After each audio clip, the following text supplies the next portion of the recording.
దేవుడవు నీవు నా పక్షమై నిలిచేయున్నావు, నీవు నా పక్షమై నిలిచేయున్నావు. నిన్న నేడు నిరంతరం మారనే మారవు, నా జ్ఞాపకాలలో చెరగని వాడవు. యేసయ్యా నీ ప్రత్యక్షతలో బయలుపడెనే శాశ్వత కృప నాకై. యేసయ్యా నీ ప్రత్యక్షతలో బయలుపడెనే శాశ్వత జీవముకై. విడువదే నన్నెల్లప్పుడు కృప, విజయ పదమున నడిపించేనే కృప.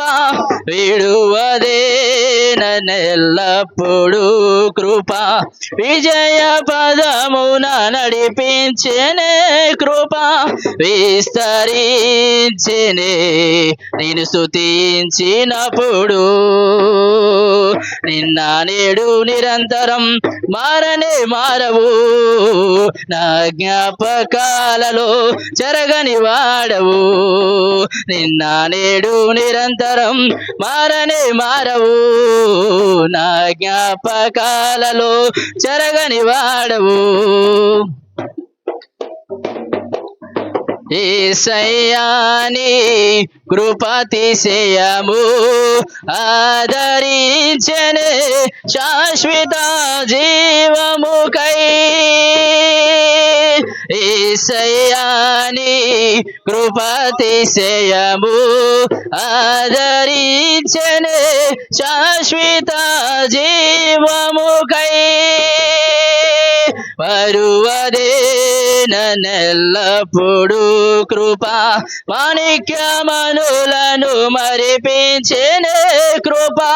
మరువదే నన్నెల్లప్పుడు కృప, మాణిక్యమణులను మరిపించేనే కృప. మైమరచితిని నీ కృప తలంచినప్పుడు, నిన్న నేడు నిరంతరం మారనే మారవు, నా జ్ఞాపకాలలో చెరగని వాడవు. నిన్న నేడు నిరంతరం మారనే మారవు, నా జ్ఞాపకాలలో చెరగని వాడవు. అందరూ చప్పట్లు కొడుతూ పాడదాం. యేసయ్యా నీ మహిమైశ్వర్యము చూపెనే నీ దీర్ఘశాంతము నాపై. యేసయ్యా నీ మహిమైశ్వర్యము చూపెనే నీ దీర్ఘశాంతము నాపై. ఆదుకొని నన్నెల్లప్పుడు కృప, శాంతి సమరము చేసేనే కృప. ఆదుకొని నన్నెల్లప్పుడు కృప, శాంతి సమరము చేసేనే కృప. మహిమోన్నతము పొందితి ప్రశాంతతలోనే, నిన్న నేడు నిరంతరం మారనే మారవు, మా జ్ఞాపకాలలో చెరగని వాడవు. నిన్న నేడు నిరంతరం మారనే మారవు, మా జ్ఞాపకాలలో చెరగని వాడవు. నీవే నీవే నమ్మదగిన దేవుడవు, నీవు నా పక్షమై నిలిచేయున్నావు, నీవు నా పక్షమై నిలిచేయున్నావు, నీవు నా పక్షమై నిలిచేయున్నావు. ప్రైజ్ లార్డ్, హల్లెలూయా. పరిచర్య చేస్తూ ఉన్నారు జాన్బర్గ్ ఫాస్టర్ గారికి ఈ యొక్క వాక్య సందేశాన్ని అందించవలసిందిగా ఈ యొక్క సందర్భాన్ని బట్టి ఈ యొక్క వాక్య సమయాన్ని మనం కేటాయించుకుందాం. సేవకులు వస్తుండగా ప్రతి ఒక్కరు కూడా మనందరూ కూడా అని చప్పలు కొడుతూ ఈ యొక్క సమయాన్ని వారికి అప్పగించుకుందాం. దేవునికి స్తోత్రం. హల్లెలూయా, హల్లెలూయా. మంచిది, యొక్క సమయాన్ని సేవకులకు అప్పగించుకుందాం. విలువైన సమయానికి మనం వచ్చినాం. మరి ముందుగా ఈ స్థలానికి మరి దేవుడు నన్ను నడిపించి ఆయన మాటలు ప్రకటించే కృప భాగ్యాన్ని దేవుడు నాకు ఇచ్చినందుకు దేవాతి దేవునికి నేను ఎంతగానో వందనస్తుడనై ఉన్నాను. మరి అలాగే ఈ స్థలమందు నన్ను ప్రేమతో ఆహ్వానించినటువంటి ప్రియులు, మరి మా తోబుట్టువు, నాకంటే పెద్దవాడు అన్నయ్య జానన్నను బట్టి, వదినను బట్టి, బిడ్డలను బట్టి కుటుంబానికి ముందుగా వందనాలు తెలియపరుస్తున్నాను. అలాగనే ఈ స్థలమందు కూడి చేరువున్న దేవుని బిడ్డలుగా, అలాగే మరుముఖ్యంగా ప్రభు మీ అందరితో కలిసి అప్పుడప్పుడు నేను చెప్తూ ఉంటాను, మా అమ్మ తరపున మరి మాకు మేనమావులుగా, మరి మా రక్త సంబంధులుగా, బంధువులుగా నాకు చాలా సంతోషం. ఒకసారి ఈ వీడియో కూడా అట్లా తిప్పితే అటు ఇటు ఒకసారి అందరూ చూస్తే నాకు చాలా సంతోషంగా ఉంది. మరి మా వాళ్ళకి కూడా అక్కడికి వందనాలు తెలియచేస్తున్నాను. బావగారులు బట్టి అందరికి వందనాలు తెలియపరుస్తున్నాను. దేవుని బిడ్డలని మీ అందరికీ అబ్రాం తాతయ్య గారు చక్కగా పాట పాడాడు. నిజంగా ఆసక్తిని బట్టి ఎంతగానో సంతోషిస్తున్నాను. నిజంగా ఈ 2025వ సంవత్సరం ఈ మే నెల ఈ 1వ తారీఖున ఈ గృహప్రవేశ కార్యక్రమం ద్వారా మీ అందరితో కలిసి దేవుని మాటలు పంచుకునే కృప భాగ్యం దేవుడు నాకు ఇచ్చినందుకు, మరి మామూలు వాళ్ళ కూతురు కలిసి ఇందాకే వచ్చారు. వాళ్ళకి ఉండ ఊరలకు బస్సు అందంట, ఇందాకే వచ్చారు పాపం. నిజంగా అందరిని చూడడం నాకు చాలా సంతోషం. మీతో కలిసి దేవుని వాక్యాన్ని పంచుకునే కృప, ఈ ధన్యత భాగ్యాన్ని మరి నిజంగా మా అనేటువంటి వారు, మరి చిన్నలు పెదనాన్నలు, చిన్నములు పెద్దములు ప్రతి వారు కూడా ఈ స్థలానికి అనేక మంది రావడం నాకు కూడా చాలా సంతోషకరం. సమయంలో మరి కొద్ది నిమిషాలు దేవుని వాక్యాన్ని విని, ముందు ఆత్మీయమైనటువంటి ఆహారాన్ని విని, తర్వాత దేవుని తర్వాత శరీర సంబంధమైనటువంటి ఆహారాన్ని మనం తిందాం. ముందు ఆత్మీయ ఆహారాన్ని తిని తర్వాత శరీర ఆహారాన్ని మనం భుజించుదాం. అయితే ఈరోజు ముఖ్య కారణం గృహప్రవేశ కార్యక్రమాన్ని బట్టి దేవుని మాటలు కొన్ని మనం విందాం.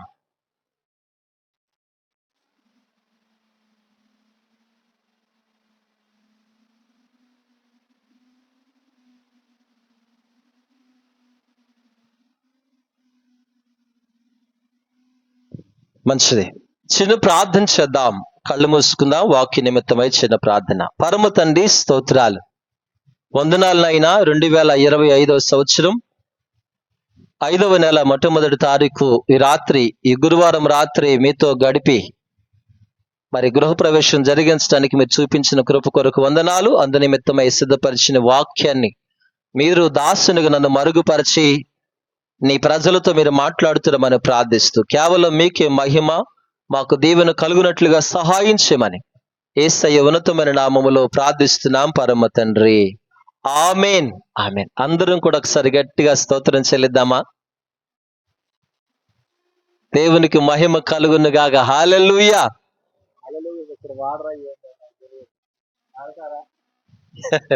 మంచిది. దేవుని బిడ్డలారా, దేవుని వాక్యాన్ని వింటున్నప్పుడు చాలా శ్రద్ధ కలిగి వినాలి. కొంతమందికి వాక్యం దగ్గరకు వచ్చేసరికి మేము అనేక ప్రాంతాలకి వెళుతూ ఉంటాం. ఓ ప్రాంతంలో మేము వాక్యం చెప్తా ఉంటే ఆ తల్లి వాక్యం వినటానికని వచ్చి దేవుడంటే ఆసక్తి, కేవలం ప్రార్థనలోకి వచ్చి కూర్చుంటేనే ఆమెకు నిద్ర వచ్చిందంట. ఇంటికాడ నిద్రే పట్టదంట. అయితే అయ్యగారు మీరు వాక్యం చెప్తా ఉంటే ఎంత ప్రశాంతంగా నిద్ర పట్టిద్దండి. ఆ దేవుడు నాకు అంత సహాయం. నిద్రపోవటానికి కాదు మనం వచ్చింది, దేనికోసం అంటే దేవుని మాటలు వినడానికి. మంచిది, రైట్. దేవుని వాక్యాన్ని మనము ధ్యానం చేసుకునే ముందుగా కొన్ని లోక సంబంధమైన మాటలు జ్ఞాపకం చేసి వాక్యంలోకి మిమ్మల్ని తీసుకెళ్తాను.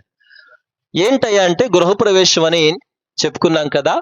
గృహప్రవేశం చేసుకునే ముందు ఆ ఇంటి వాళ్ళు ఎట్లా సిద్ధపరుస్తారంటే, గృహప్రవేశం చేయాలంటే ఏదో 4 రేకులు వేసో లేకపోతే స్లాబ్ వేసో ప్లాస్టింగ్ చేయకుండా ఇంట్లోకి ప్రవేశం చేయరు కదా.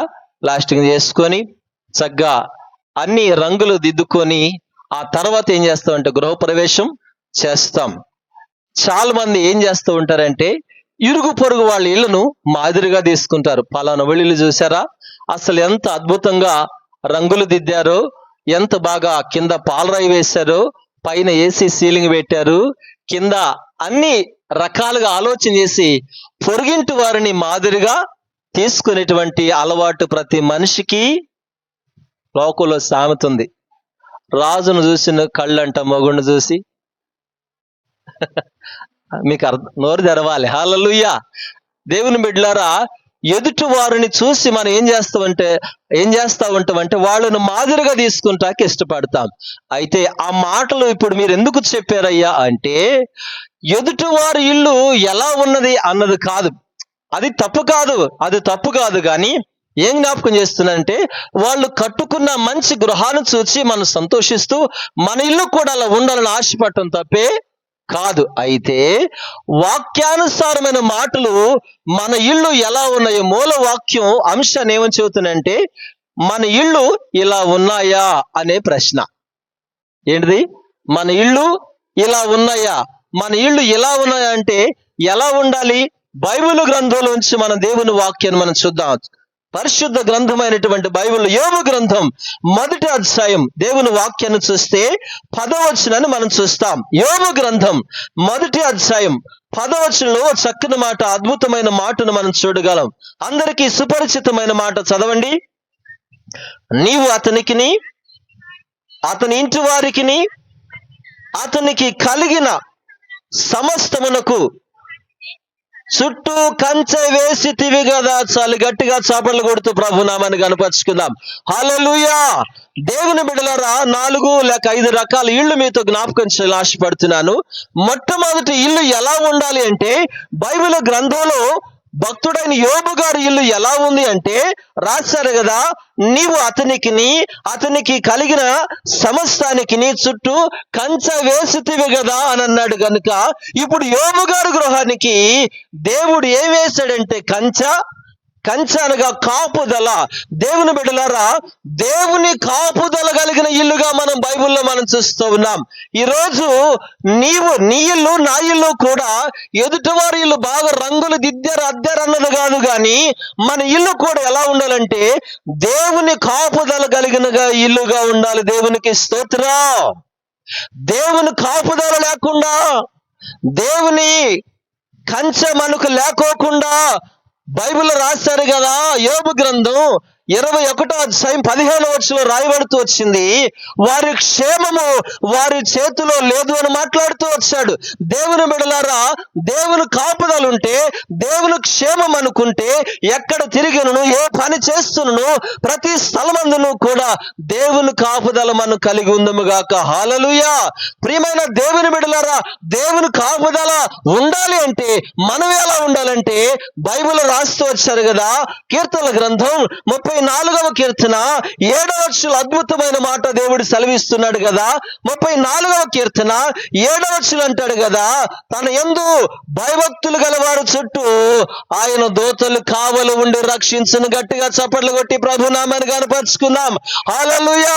ప్రియమైన దైవజనమా, దేవుని వాక్యం ఏం చెప్తా ఉందంటే, దేవుని కాపుదల నీకు నాకు ఉండాలంటే, ఆయన దూతలు కాపుదల ఉండాలంటే మనము దేవుని యందు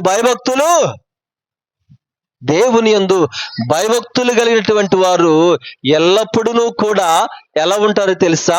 వాక్యం, ప్రార్థన, వారు నిత్యము కూడా దేవునితో పెనవేసుకునే పైవారుగా ఉన్నప్పుడు దేవుని కాపుదల వారికి ఖచ్చితంగా అంటాడు కదా కీర్తనకారుడు, ఇదిగో నీ పాదములకు రాయి తగలకుండా దేవదూతలు తమ చేతులతో ఎత్తి పట్టుకుందురు అంటున్నాడు. దేవుని బిడ్డలారా, దేవుని కాపుదలం అనుకుంటే, నేనంటాను కదా, దేవుని యందు భయభక్తులు కలిగి ఉండమని వాక్యం చెప్తా ఉంది. కొన్ని కోణాల్లో నేను చెప్పాలంటే, నేనంటాను కదా దేవుని బిడ్డలారా, మరి నిజంగా 2021వ సంవత్సరం నవంబర్ నెల 3వ తారీఖు యాక్సిడెంట్ జరిగింది. వ్యాను 2వ తారీఖు రాత్రి ఏం జ్ఞాపకం చేస్తున్నంటే, పిల్లలిద్దరూ కూడా, అన్యుల పిల్లలిద్దరూ కూడా, పండు రవి కూడా ఆ భయంకరమైనటువంటి ప్రమాదానికి గురైనప్పుడు నేనంటాను కదా, క్షేమముగా ఉండడానికి, ఇదిగో దేవుడు ఆరోగ్య ఆయుష్ను అనుగ్రహించడానికి దేవుడు తన కాపుదలను బిడ్డలకు ఇచ్చాడు. గట్టిగా చప్పట్లు కొట్టి ప్రభునామాన్ని కనపరచుదాం. హల్లెలూయా.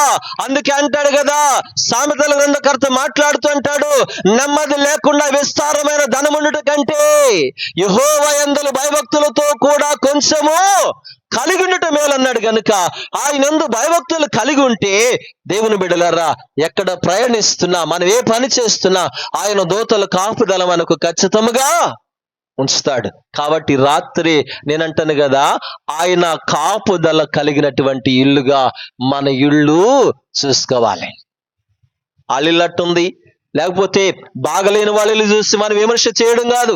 బాగున్న వాళ్ళ ఇల్లు చూసి మన ఇల్లు కూడా అలా ఉండాలని ఉప్పొంగిపోవటం కాదు. కానీ మన ఇల్లు బైబిల్లో భక్తుడైనటువంటి యోబు గారు ఇల్లు ఎలా ఉందో మన ఇల్లు కూడా అలాగ ఉండునుగాక.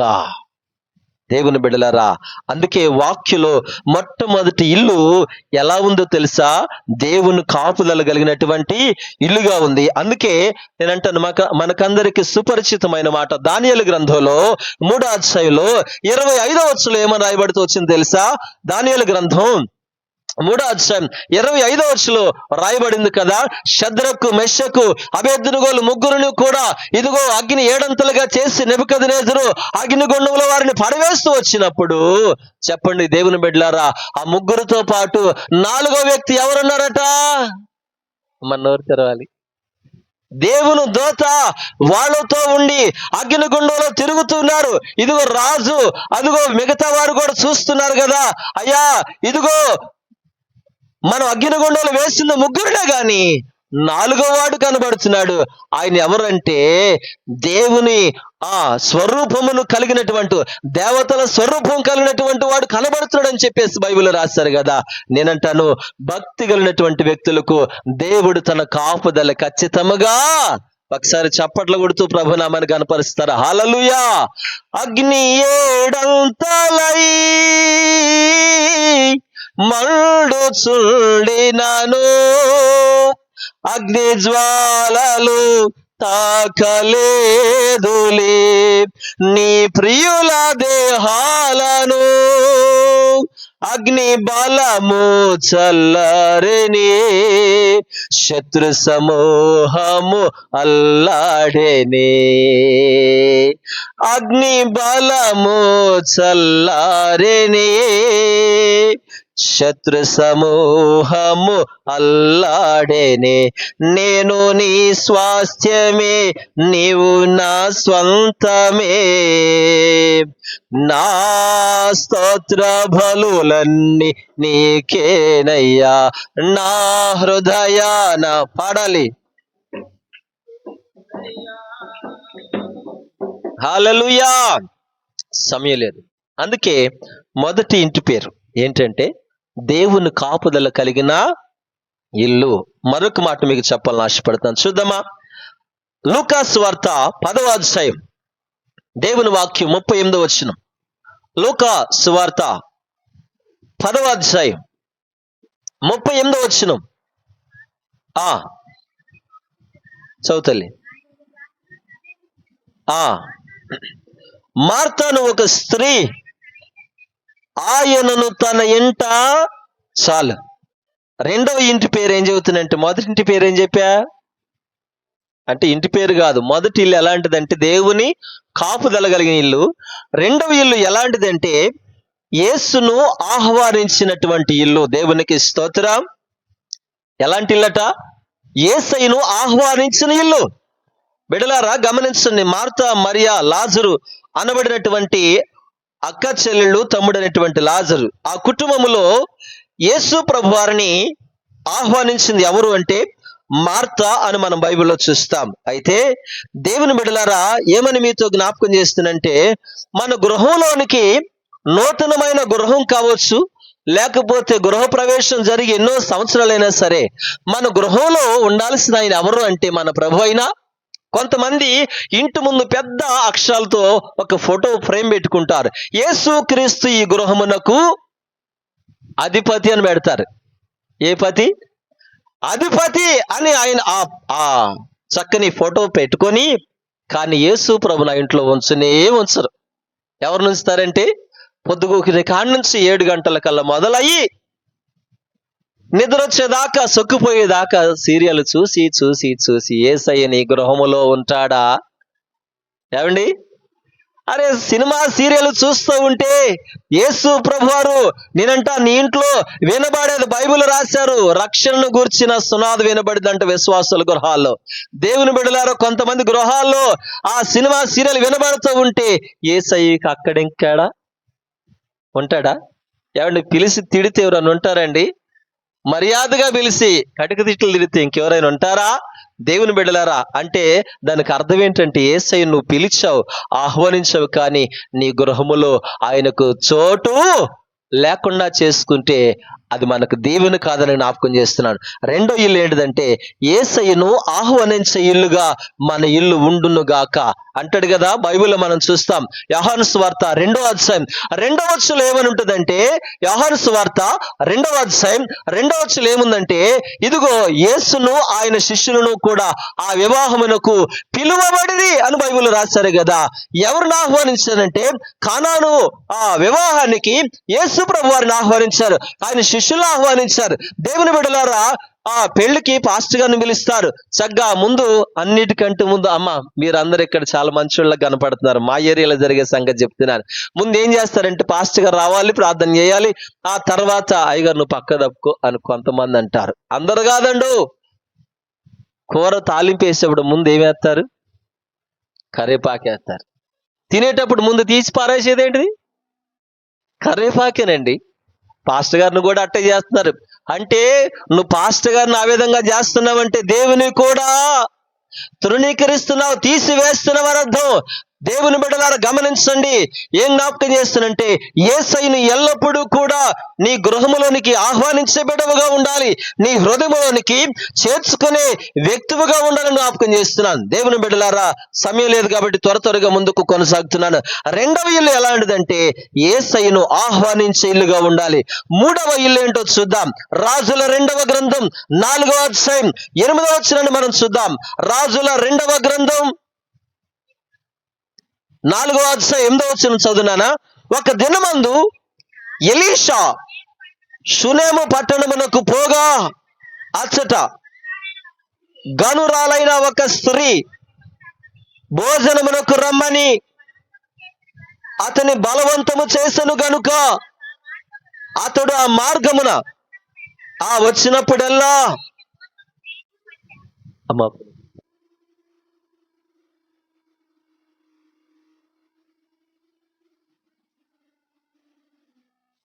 బిడ్డలారా గమనించండి, ఈ మూడవ ఇల్లు ఎలాంటిది అంటే ఆతిథ్యం ఇచ్చే ఇల్లు. ఏ ఇల్లు? ఆతిథ్యం అంటే భోజనం పెట్టే ఇల్లుగా ఉండాలి. మన ఇల్లు ఎలా ఉండాలంటే ఆయన ఇంటికి వెళ్తే ఎంత పగోడుకైన ముద్ద భోజనం, ఆ మాట మీకు అర్థమవుతుందా? పలానా ఆయన ఇంటికి వెళితే పగవాడికైనా ముద్ద భోజనం పెడతాడు. అదే ఆతిథ్యం అని వాక్యం చెప్తా ఉంది. ఈ మాట నేను విషయాలన్నీ మీతో జ్ఞాపకం చేయడానికి సమయం లేదు, కానీ గనురాలు అనబడినటువంటి షునేము పట్టణస్థురాలు ఆ దైవజనుడు ఆ ఊరు వస్తూ పోతున్నాడని భక్తి కలిగిన వాడిని ఎరిగి ఆయనకి ఆతిథ్యం ఇస్తూ ఆయనని చేర్చుకున్నట చేత దేవుడు గొప్ప దీవెనలు కలుగు చేస్తూ వచ్చాడు.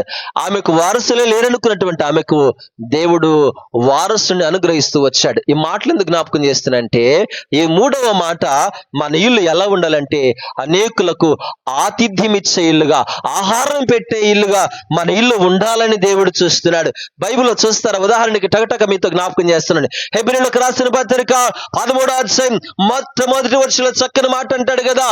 హెబ్రీయులకు రాసిన పత్రిక 13వ అధ్యాయం మొదటి మాట అంటాడు కదా, వారు ఎరుగక, చదువునానా దాని తర్వాత మాట ఉండనేయండి. ఆతిథ్యము చేయ మరువకుడి, దాని వలన కొందరు ఎరుగకయే దేవదూతలకు ఆతిథ్యం ఇచ్చారు. దేవునికి స్తోత్రం కలుగును గాక. హల్లెలూయా. కొందరు ఎరుగకయే దేవునికి దేవదూతలకు ఆహారం పెట్టారు. ఎవరండి అంటే భక్తుడైనటువంటి అబ్రహాము భక్తుడు.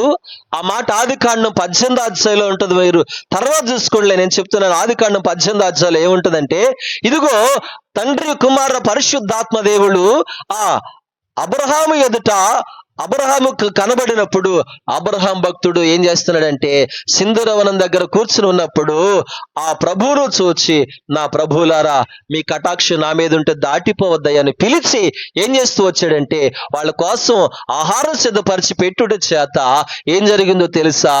ఆ 100 సంవత్సరాల ప్రాయముల సంతానం లేరనుకుని బాధపడుతున్నటువంటి అబ్రహాము శారాను దేవుడు ప్రేమించి మనసారా వారు తిని తృప్తి పొంది దీవించారు. మీదటికి వచ్చే సంవత్సరం ఇక్కడికే మేము వస్తాం, అప్పుడు శారమ కవిగట కుమారుడు ఉంటాడని చెప్పేసి దేవుడు దీవిస్తూ వచ్చాడు. సంవత్సరం కాలానికి ఏం జరుగుతూ వచ్చిందంటే, శారమ కవిగట దేవుడు కుమారుడు నుంచి నవ్వు కలుగజేస్తూ వచ్చాడు. గట్టిగా చప్పట్లు కొడుతూ ప్రభునామాన్ని. హల్లెలూయా.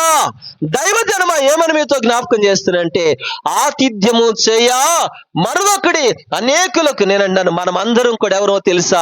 యేసయ్య రక్తంలో కడగబడ్డ దేవుని బిడ్డలం గనుక మన అనేకులకి ఏం చేయాలంటే ఎప్పుడు కూడా పెట్టేవారంగా ఉండాలి. అనేకులకు సహాయం.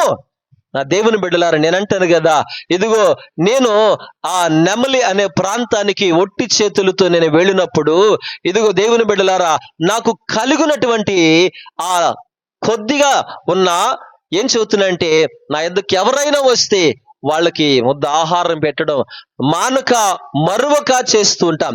సావుకులు కావచ్చు, విశ్వాసులు కావచ్చు, కలిగి ఉన్న దానిలోని వారికి పెట్టుడు చేత దేవుడు ఏం చేస్తూ వచ్చాడంటే, వాళ్ళను దీవించాడు, తద్వారా మా కుటుంబాన్ని కూడా దీవిస్తూ వచ్చాడు. దేవుని బిడ్డలారా, నేను వెళ్ళినప్పుడు ఒట్టి చేతులతో వెళ్ళాం, కానీ ఈనాడు ఒక చక్కని దేవుని మందిరాన్ని, సంఘాన్ని దేవుడు ఆశీర్వదించి, ఇదిగో చిన్న సంఘాన్నల్లా దేవుడు సంఘాన్ని విస్తరింపజేస్తూ వచ్చాడు. దరిదాపుగా 100 మంది చిల్లరై మందిరంలో కూర్చొని ఆరాధించే కృప దేవుడు మా గ్రామంలో మాకిచ్చాడు. దేవునికి స్తోత్రం. అలాగే ఇంకా ఒక 6 గదులు చక్కని ఇల్లు కట్టుకోవడానికి 4 గదులు స్లాబ్ వేసాం, 2 గదులు రేకేసాం. ఒక మంచి గృహాన్ని దేవుడు మాకిచ్చాడు. ఎందుకు ఆ మాట జ్ఞాపకం చేస్తున్నంటే, ఇతరులకు మనం ఆతిథ్యం చేయడానికి మానుక మరొక చేస్తున్నప్పుడు, నేను అంటాను, బైబిల్ రాశాడు, మనం చేసిందంట దేవుడు మర్చిపోవటానికి అన్యాయస్తుడు కాడండి. మన దేవుడు ఎలాంటి వాడో తెలుసా? అనేకులకు మనలను తలగా ఉంచుతాడు కానీ తాకగా ఉంచడం జ్ఞాపకం చేస్తున్నాను. సమయం మించిపోతుందని కొంచెం మీరేమన్నా కొనసాగించమంటారా? దేవునికి స్తోత్రం. ఇటోళ్ళు కూడా చెప్పాలి హల్లెలూయా. కొద్దిగా టైం మించిపోయిన ఇబ్బంది ఏం లేదుగా. హల్లెలూయా. దేవుని బిడ్డలారా, ఈ 3వ ఇల్లు ఎలాంటిది అంటే, అనేకులకు ఆతిథ్యం ఇచ్చేటువంటి ఇల్లుగా ఉన్నది. కాబట్టి బైబిల్ గ్రంథం భక్తులు ఆశీర్వదించబడడానికి, దీవించబడడానికి గల కారణాలు ఏంటో తెలుసా? మనం అనేకులకి ఏం చేయాలంట? ఆతిథ్యాన్ని. కొంతమందికి అంటారు, మీ ఇంటికి వస్తే ఏమిస్తావు, మా ఇంటికి వస్తే ఏం తెస్తావు అనే రకం కొంతమంది అంటారు. ఎక్కడికి వెళ్ళినా రెండేపులా ఎవరికి కావాలి? నన్నే అనుకోండి కాసేపు.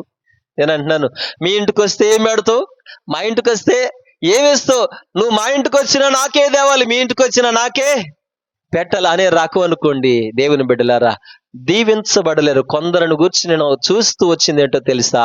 దేవుని బిడ్డలారా, అంటారు పిసినారు సంఘానికి ఆయనే అధ్యక్షుడు అని అంటారు కదండి. దేవుని బిడ్డలారా, అలా ఉండక మన ఏ పాటికి కూడా దేవుని నామముల మన అనేకులకు ఆ చేతులు చాపి సహాయం చేస్తున్నప్పుడు గనురాలు కూడా అలాగే దీవించబడుతూ వచ్చింది, గనురాలు కూడా ఆశీర్వించబడుతూ వచ్చింది. ఈ రాత్రి మనం మీతో జ్ఞాపకం చేస్తున్నంటే, కొన్ని మాటలు త్వరగా వాక్యాన్ని ముందుకు కొనసాగాలని ఆశపడుతున్నాం. సరే, అది 3వ మాట. మొదటి మాట ఏమో దేవుని కాపుదల కలిగినటువంటి ఇల్లు.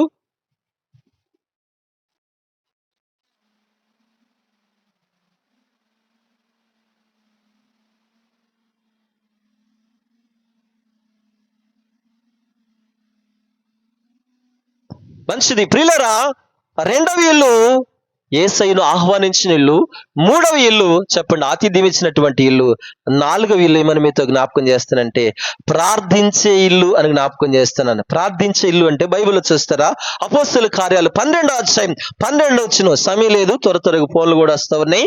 ఏం జ్ఞాపకం చేస్తానంటే 12వ అధ్యాయం అపోస్తలుల కార్యాలు 12వ అధ్యాయం 12వ వచనం దేవుని వాక్యాన్ని మనం చూస్తే ఆ ఆ ఆ మరి ఇంటికి వచ్చినప్పుడు అక్కడ అనేకులు కూడి ప్రార్థన చేయుచుండెను. చాలండి, ఆ మాట మనకు కావాలి. మరి ఆ ఇంటిలో అనేకులు కూడి ఏం చేస్తున్నారంటే ప్రార్థన చేస్తున్నారు. ఆ ఇల్లుని బైబిల్ రాశారు ప్రార్థనా నిలయంగా చేసుకున్నారంట. హల్లెలూయా. ఆ ఇల్లు ఎలాంటి ఇల్లుగా ఉందంటే ప్రార్థించే ఇల్లు అని పేరు. దేవుని బిడ్డలారా, మనకు కొంతమంది పేర్లు పెడతారు. మనకున్న బుద్ధిని బట్టి, మనకున్న మన ప్రవర్తన బట్టి పేర్లు పెడతా ఉంటారు. ఈడు పిసినారోడండి, అసలు పేరు పోయి కొసరి పేరు చెప్తేనే కొంతమందికి అర్థమైంది. అంటే వాళ్ళకి నిక్ నేమ్స్ కొన్ని ఉంటాయి. దేవుని బిడ్డలారా, వాక్యం ఏం చెబుతుందంటే మన ఇల్లు, మన ఇంటికి ఏ పేరు కావాలంటే ప్రార్థించే ఇల్లు అండి అని చెప్పాలి. ఏ ఇల్లట? ప్రార్థించే ఇల్లుగా ఉండాలి. బైబిల్ గ్రంథంలో నేను కొందరిని గురించి జ్ఞాపకం చేస్తాను. అపోస్తలుల కార్యాల్లోని 10వ అధ్యాయంలోని మొదటి వచనంలో మనం చూస్తే కొర్నేలి అనబడినటువంటి భక్తుడున్నాడు.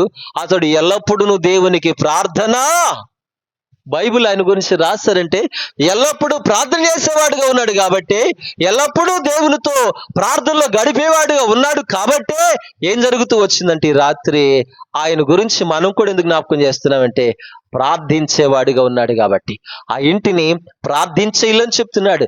ఇదిగో ఆ అపోస్తలుల కార్యాలు 12వ అధ్యాయంలో కూడా ప్రార్థించే ఇల్లు అని ఎందుకు మీతో నేను జ్ఞాపకం చేస్తున్నానంటే దేవుని బిడ్డలారా, ఈ రాత్రి మనమును కూడా గొప్ప కార్యాలు చూడాలంటే ఒక దైవజనుడు విలియం కేరీ గారు, ఆయన గురించి ఏమని మీతో జ్ఞాపకం చేస్తానంటే ఇదిగో ఈనాడు మన చేతుల్లో ఈ తెలుగు బైబిల్ లేక భారతదేశంలో చాలా భాషలలో బైబిల్ని తర్జుమా చేసి రాసినటువంటి భక్తుడు అయిన దైవజనుడైనటువంటి విలియం కేరీ, ఆయన దేవుని కొరకు గొప్ప కార్యాలు తలపెట్టాడు. దేవుని నుంచి గొప్ప కార్యాలు ఆశించాడు. ప్రార్థన ద్వారాగానే ఆయన ఎక్కడో తెలుసా, ఇంగ్లాండ్ దేశంలో పుట్టి పెరిగిన వాడు. భారతదేశానికి రాబోయేసరికి వాడలను కొన్ని భాషలు నేర్చుకుని ఆయన భారతదేశం వచ్చి ఆయనకి ఆహారం తినడానికి కూడా స్తోమత లేనప్పుడు చెప్పులు కుట్టుకొని బ్రతికి ఆయన ఏం చేస్తూ వచ్చాడంటే ఈనాడు మన చేతుల్లో తెలుగు బైబిల్ చదవడానికి దేవుని బిడ్డలారా ఆయన భాషలు నేర్చుకొని ఆ కార్యక్రమాలన్నీ ఎట్లా చేశాడంటే ప్రార్థన ద్వారా మాత్రమే. ప్రింటింగ్ ప్రెస్ను తీసుకొచ్చి భారతదేశంలో మొట్టమొదటిగా ప్రింట్ చేయబడింది ఏంటిదంటే పరిశుద్ధ గ్రంథం. దేవుని బిడ్డలారా, ఈ రాత్రి ఎందుకు ఆ మాటలు మీతో చెబుతానంటే ప్రపంచ భక్తుడు, ప్రార్థనాపరుడు, దైవజనుడైన విలియం కేరీ. ఇంకా చెప్పాలంటే ఇంకొక మాట, మార్టిన్ లూథర్ అనబడినటువంటి దైవజనుడు ఉన్నాడు. ఆయన ఏమంటాడు తెలుసా, ఇదిగో ఈ రోజు నాకు ఎంతో పనుంది, మొదటి 3 గంటలు ప్రార్థన చేయకపోతే సాతానుడు నన్ను జయిస్తాడు, కాబట్టి మొట్టమొదటి 3 గంటల సేపు ప్రార్థనే చేయాలన్నాడు. ప్రతి దినం కూడా మనం ఏం మర్చిపోయినా సరే, నేనంటాను మొహంగాటం మర్చిపోతావా, భోజనం చేయటం మర్చిపోతావా, సమయానికి టయానికి ముమ్మారు తింటాం, కానీ రోజుకు ఒక్కసారన్నా ప్రార్థన, అయ్యా మేము ఉదయం సాయంత్రం ప్రార్థన చేసుకుంటాం అనేవాళ్ళు ఉంటే చేతులు ఎత్తారా? మా కుటుంబంతో కలిసి వాక్యాన్ని చదివి ప్రార్థన చేస్తాము. దేవుని బిడ్డలారా, ఒకవేళ నేను మిమ్మల్ని విమర్శించట్లేదు, మీరు చేయకపోతే దాన్ని చేసి దేవుని చేత విస్తారమైనటువంటి దీవెనలు పొందుదురుగాక. కాబట్టి దేవుని బిడ్డలారా, అది 4వ ఇల్లు. ఏ ఇల్లు అంట? ప్రార్థించే ఇల్లు. ఇంకొక మాట మీతో చెప్పి సమయాన్ని ముగిస్తా, కార్యక్రమం ముందుకు సాగుదాం. కీర్తనల గ్రంథం 118వ కీర్తన 15వ వచనం మనం చదివితే, 118వ కీర్తన 15వ వచనం, నీతిమంతుల గుడారాలలో రక్షణను గూర్చిన ఉత్సాహ సునాదము వినబడును చాలితల్లి అంటాడు కదా. నీతిమంతుల గుడారాలలో ఏమి వినబడుతుందంట? రక్షణను గూర్చినటువంటి ఉత్సాహ సునాదం వినబడాలి. దేవుని బిడ్డలారా, నీతిమంతులంటే ఎవరు? అయ్యా మేము నీతిమంతులం కాదు అని మనకు ఒక ఆలోచన రావచ్చు. మనమందరము కూడా వాక్యం చెప్తా ఉంది, రోమా 3:23 ఏ భేదం లేదు, అందరూ పాపం చేసి దేవుడు అనుగ్రహించి మహిమను పొందలేకపోయినటువంటి స్థితిలో ఇదిగో ఎఫెసీ పత్రిక 2 అంటాడు కదా, మీరు మీ పాపముల చేత అపరాధముల చేత చచ్చిన వారై ఉండగా క్రీస్తు యేసు కృప చేత ఆయన మనలను బ్రతికించాడు. కాబట్టి ఆయన రక్తంలో మనం కడగబడిన నాటి నుంచి ఎవరైతే యేసు దేవుడిని నమ్మి బాప్తిసం పొందుతారో వాళ్ళందరినీ కూడా యేసయ్య నీతిమంతులుగా తీర్చిదిద్దాడు. కాబట్టి మనం యేసయ్యలో ఉన్న మనమందరం కూడా నీతిమంతులమా కాదా? అయ్యా నేను నీతిమంతురాలు అన్నోళ్ళు గట్టిగా చప్పట్లు కొడుతూ ప్రభునామాన్ని. ఏమండి తెలుగులోనే చెప్పాను నేను, ఒకసారి గట్టిగా చప్పట్లు కొడుతూ ప్రభునామాన్ని. ప్రతి ఘోర పాపమును కడుగును మన యేసయ్యా రక్తము, ప్రతి ఘోర పాపమును పాడాలి.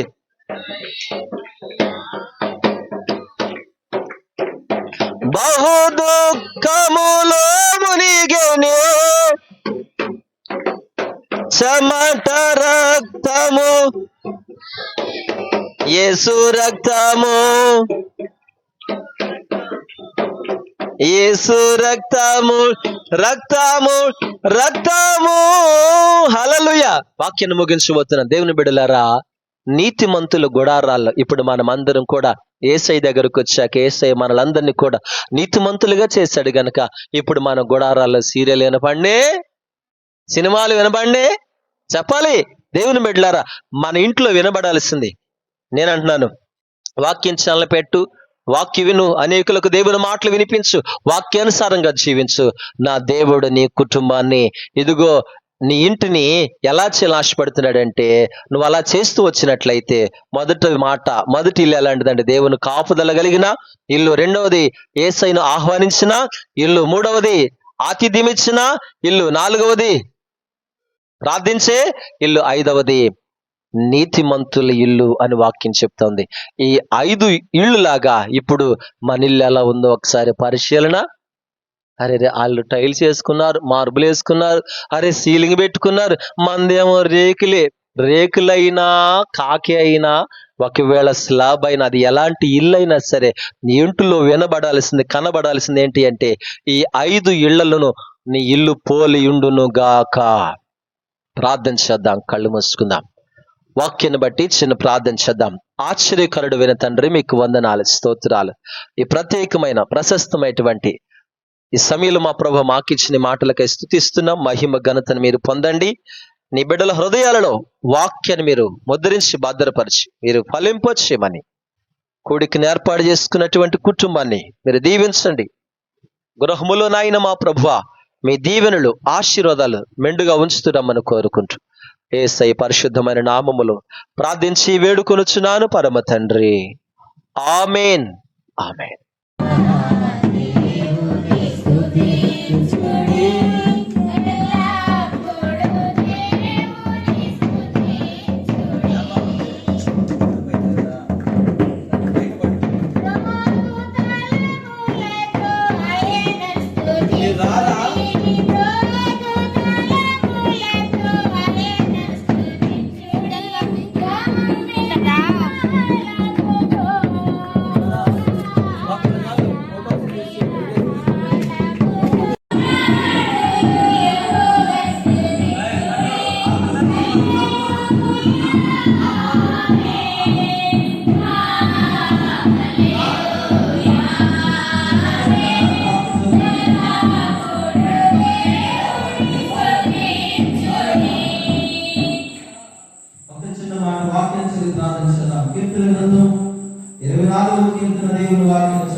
భూమియు దాని సంపూర్ణతయు లోకమును దాని నివాసులను యెహోవావే. ఆయన సముద్రముల దానికి పునాది వేసిన ప్రవాహకరమైన దాన్ని స్థిరపరచును. యెహోవా పర్వతములకు ఎక్కిపోదగిన వాడెవడు? ఆయన పరిశుద్ధ స్థలములో నిలవదగిన వాడెవడు? వ్యర్థమైన దానిని మనసు పెట్టకయు కపటముగా ప్రమాణం చేయకు. నిర్దోషమైన చేతుల్లో శుద్ధమైన హృదయమును కలిగి ఉన్నవాడే వాడు యెహోవా వలన ఆశీర్వాదమునందును, తన రక్షకుడైన దేవుని వలన నీతిమంతమునందును ఆశ్రయించువారు యాకోబు దేవా నీ సన్నిధి వెతుకువారు అంటూ వారి గుమ్మములారా మీ తలలు పైకెత్తుకుని మహిమగల రాజు ప్రవేశిస్తున్నట్లు పురాతనమైన తలుపులారా మిమ్మల్ని లేవనెత్తుకుని మహిమగల ఈ రాజు ఎవడు బలశూర్యములుగా యెహోవా యథశూరుడైన యెహోవా గుమ్మములారా మీ తలలు పైకెత్తుకుని పురాతనమైన తలుపులారా మహిమగల రాజు ప్రవేశించినట్లు మిమ్మల్ని లేవనెత్తుకుని మహిమగల ఈ రాజు ఎవడు సైన్యములకు అధిపతి యెహోవాయే ఆయన ఈ మహిమగల రాజు. మంచిది, ప్రార్థన చేసుకుందాం. ప్రార్థించుకుందాం. ఆశ్చర్యకరుడా పరలోకపు తండ్రి మీకు వందనాలు స్తోత్రాలు. ప్రత్యేకమైన సమయంలో దేవా మా తండ్రి మీరు మమ్మల్ని ప్రేమించినైనా ప్రత్యేకించి అబ్బా మా తండ్రి పెద్దలు అనే జనని బట్టి వందనని బట్టి బిడ్డలను బట్టి మీకు వందన. వారి కొరకు మా ప్రభువా మీరు అయ్యా మా తండ్రి నివాసం కొరకు మీరు ఇచ్చినటువంటి చక్కని గృహాన్ని బట్టి మిమ్మల్ని స్తుతిస్తున్నాం. మీరు పరిశుద్ధపరిచి గృహాన్ని మీరు ఆశీర్వదించిన విధానాన్ని బట్టి మీకు స్తోత్రాలు. ఈ గృహంలోనికి ప్రవేశిస్తుండగా వాక్యం సెలవిస్తుంది, లోపలికి వచ్చినప్పుడు దీవించబడతావు, వెలుపలికి వెళ్ళినప్పుడు దీవించబడతావు అనే వాగ్దానం బిడ్డల పక్షంగా మీరు నెరవేర్చుదురుగాక. ఆమేన్. స్తోత్రాలు. అనేక జనములకు అప్పించగలుగుతారు, అప్పు చేయవలసి చెప్పారు. అటు దీవెనలు కలుగును గాక. ఆమేన్. నీ భార్య ఫలించు ద్రాక్ష వలె ఉందని చెప్పారు కనుక అట్టి వాగ్దానం బిడ్డల పక్షంగా నెరవేర్చుదురుగాక. ఆమేన్. స్తోత్రాలైన ప్రతి విషయంలో భూఫల విషయం, ధర్మఫల విషయం, అన్ని విషయాల్లో కూడా మీరు ఆశీర్వదించి మీ నామానికి మహిమ తెచ్చుకున్నామని ఇదిగోనైనా దాసులుగా ముందుగా మేము అడుగు పెడుతున్నాము. మాతో మీరుండి ఈ గృహంలోనికి ప్రవేశించి మీరు మహిమను పొందమని తదుపరి వస్తున్న బిడ్డలందరినీ దీవిస్తున్నామా యేసయ్య నామములో ప్రార్థించి వేడుకుంటున్నా పరమ తండ్రి. తండ్రి యొక్కయు కుమారుని యొక్కయు పరిశుద్ధాత్మ యొక్కయు త్రియేక దేవుని నామమున ఈ గృహంలోనికి ప్రవేశిస్తున్నాము తండ్రి. గట్టిగా చప్పట్లు కొడుతూ ప్రభు నామాన్ని కనపరుస్తున్నాం. ఆయనను స్తుతించుడి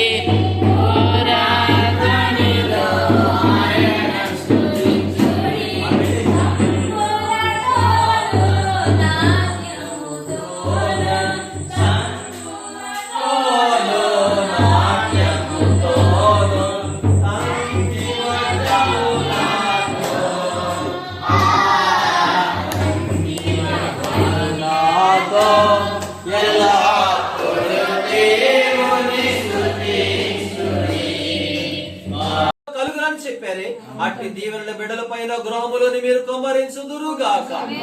మహిమ ఘనతను మీరు పొందుమని యేసయ్య పేరట అడుగుచున్నాము తండ్రి. ఆ గదిలో కూడా రండి. ఒక నిమిషం చిన్న ప్రార్థన చేసి మనం